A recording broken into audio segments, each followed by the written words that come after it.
Aku percaya akan Roh Kudus, Gereja Kristus yang kudus, persekutuan para kudus, pengampunan dosa, kebangkitan badan, kehidupan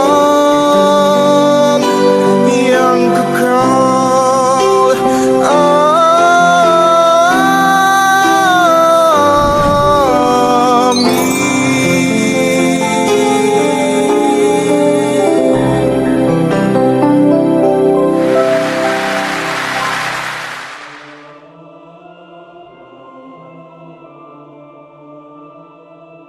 Damai Kristus. Banyak orang Protestan yang menyerang iman Katolik dan mengatakan orang Katolik menyembah patung. Katanya orang Katolik terjebak dalam penyembahan berhala, padahal sudah dilarang di dalam kitab suci terutama di Keluaran 20 ayat 3-5 dan Ulangan 4 ayat 16. Di sana Tuhan Allah memerintahkan untuk tidak membuat patung dengan segala macam wujud, baik yang ada di atas bumi, di bawah bumi, di udara, atau di dalam air. Jangan tunduk menyembah kepadanya sebagai ilah, atau sebagai Allah, atau sebagai Tuhan. Mereka menuduh demikian, karena orang Katolik selalu berdoa di depan patung santo atau santa. Dan orang Ortodoks selalu berdoa di depan gambar santo atau santa, maka mereka menuduh Katolik dan Ortodoks menyembah patung atau gambar padahal sudah dilarang di dalam kedua kitab di atas. Video ini dibuat untuk menguatkan iman umat Katolik agar tidak goyah dan tidak ragu karena selalu tuduh penyembah berhala. Selain itu, saya ingin mengedukasi orang-orang yang selalu menuduh Katolik ataupun Ortodoks, yang biasa berdoa di depan patung Bunda Maria, patung salib, patung Tuhan Yesus atau gambar Bunda Maria, gambar Tuhan Yesus, atau orang kudus lainnya. Gambar ini mengisahkan Musa yang meninggikan patung ular tembaga di atas gunung. Kejadian ini bisa dilihat di dalam Bilangan 21 ayat 4-9. Saat itu banyak orang Israel yang mengeluh lalu Tuhan menghukum mereka dengan mengirimkan ular-ular tedung, dan yang tergigit ular-ular tersebut mati. Akhirnya bangsa Israel datang kepada Musa untuk memohon pengampunan. Tuhan memerintahkan Musa untuk membuat patung ular tembaga dan ditancapkan di atas tiang pancang. Barang siapa yang melihat ular tembaga tersebut mereka akan disembuhkan. Kalian bisa melihat bagaimana Musa meninggikan patung ular tersebut di atas tiang pancang. Orang-orang Israel ada yang berlutut, ada yang tertelungkup, ada yang sujud, ada yang macam-macam posisinya.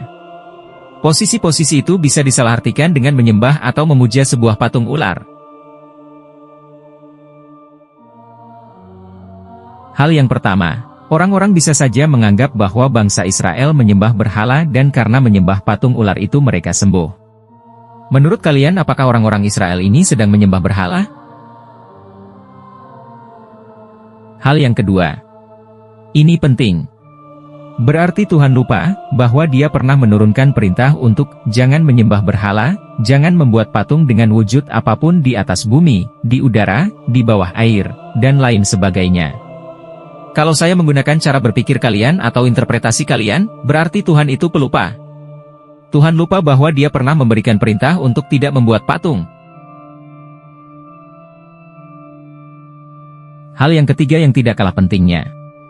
Dengan cara berpikir kalian menginterpretasikan Keluaran 20 ayat 3-5 dan Ulangan 4 ayat 16. Berarti Tuhan itu pelin-pelan dan tidak konsisten dengan hukum-hukumnya, dengan janji-janjinya, dan dengan perintah-perintahnya. Kenapa begitu? Karena Tuhan sudah memerintahkan untuk tidak membuat patung. Tetapi perintahnya itu diubah dengan memerintahkan Musa membuat patung ular tembaga. Berarti Tuhan pelin-pelan. Tuhan tidak konsisten. Betul kan? Tapi itu kalau saya menggunakan cara berpikir kalian dan cara kalian menafsirkan Alkitab. Dengan asal comot ayat itu, comot ayat ini, lalu gunakan untuk menyerang iman orang lain. Kalian tidak membaca kitab suci secara kontekstual. Tidak membaca kitab suci secara keseluruhan. Tidak membaca kitab suci secara komprehensif. Itu karena kamu tidak tahu, atau tidak mau tahu, atau memang kamu tidak mengerti. Mari saya jelaskan biar paham dan tidak bodoh lagi. Waktu orang Israel sembuh begitu melihat patung ular tembaga yang ditancapkan Musa, yang mereka lihat sebenarnya entitas yang berada di belakang patung ular tembaga tersebut, yaitu Tuhan Allah yang memberikan kesembuhan buat mereka. Dalam Yohanes 13 ayat 14-15, Tuhan Yesus menjelaskan kepada Nikodemus, bahwa sebagaimana Musa meninggikan patung ular tembaga di atas tongkat di padang belantara, demikian juga aku harus ditinggikan. Supaya barang siapa percaya kepadaku, akan memperoleh hidup yang kekal. Jadi, itu bukan penyembahan berhala. Itu adalah pengharapan akan hidup yang kekal kepada Tuhan Allah yang nantinya digenapi dalam sengsara wafat dan kebangkitan Tuhan Yesus, yang ditinggikan di kayu salib dan wafat di kayu salib. Itu bukan penyembahan berhala. Yang kedua, Tuhan itu maha mengingat dan maha konsisten. Tuhan selalu setia akan janji-janjinya. Tuhan akan selalu mengingat perintah-perintahnya. Dia tidak akan pernah berubah. Ayatnya banyak di Alkitab. Misalnya Ibrani 13 ayat 8, Maleakhi 3 ayat 6, Mazmur 91 ayat 4, Mazmur 103 ayat 17-18, 1 Tesalonika 5 ayat 24, Amsal 3 ayat 3-4, Hosea 6 ayat 6, Ulangan 7 ayat 9, 1 Yohanes 1 ayat 9, dan lain-lain. Yang salah adalah pemahaman dan interpretasimu. Tuhan melarang Musa dan bangsa Israel membuat patung untuk disembah sebagai ilah, sebagai dewa atau sebagai Tuhan lain. Tuhan Allah juga memberikan perintah kepada Musa untuk membuat patung seperti di dalam Bilangan 21 ayat 4-9. Tetapi apakah untuk disembah? Itu pertanyaannya. Jelas bukan. Patung itu digunakan untuk mengingatkan bangsa Israel bahwa ada Tuhan Allah tempat mereka berharap dan meletakkan pengharapan mereka. Dengan meletakkan pengharapan mereka kepada Tuhan yang terwakili oleh patung ular tersebut, maka mereka beroleh keselamatan dan kesembuhan. Mengerti ya? Seperti itulah yang dilakukan oleh orang Katolik ketika mereka berdoa di depan patung Bunda Maria, depan salib Tuhan Yesus, depan patung Tuhan Yesus, atau di depan patung Keluarga Kudus Nazaret. Mereka sedang menaruh pengharapan mereka kepada entitas yang ada di belakang patung-patung itu, yaitu Tuhan Allah, Tritunggal Maha Kudus.